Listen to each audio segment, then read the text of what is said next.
You remember the movie Training Day with Denzel Yeah, Washington, that's where he crazy. played the corrupt cop?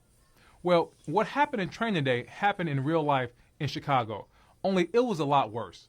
A black cop named Ronald Watts was running drugs and framing poor black people who lived in the housing projects.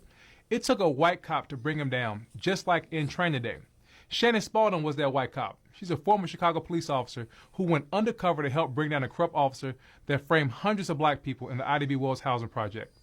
Before I tell you about what happened and what Shannon did, let me tell you about Ronald Watts. Sad when a And we're child going to was a cover black him in man an doing it upcoming to a video, black but man.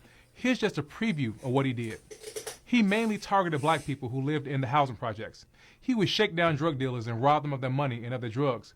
But he became so brazen that he began to run his own drug lines in the projects and had the drug dealers working for him.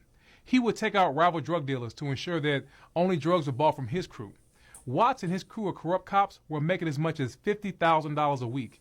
And when he found out that a rival drug dealer was going to inform on him to the DEA, it's alleged that Watts personally took the man's life.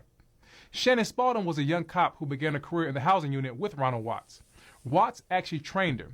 She thought he was a good cop. Years later, she began to hear rumors of Watts robbing drug dealers and framing black people who lived in the projects. At first, she didn't believe it. Then one day, she was contacted by the FBI about Watts and his crew. She agreed to go undercover to help the FBI. And Watts was eventually arrested and charged by the federal government. And when Shannon tried to go back to work, she was retaliated against by her fellow Chicago police officers. Officers were openly hostile towards her. And when she tried to complain, her bosses refused to file a complaint on her behalf.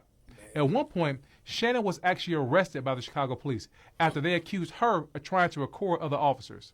The Internal Affairs Division of CPD forced another officer to make a false complaint on Shannon so they could arrest her.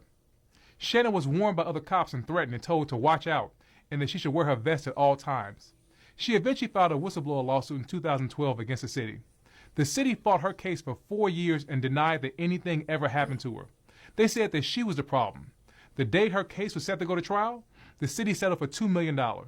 You want to guess why the city settled for $2 million?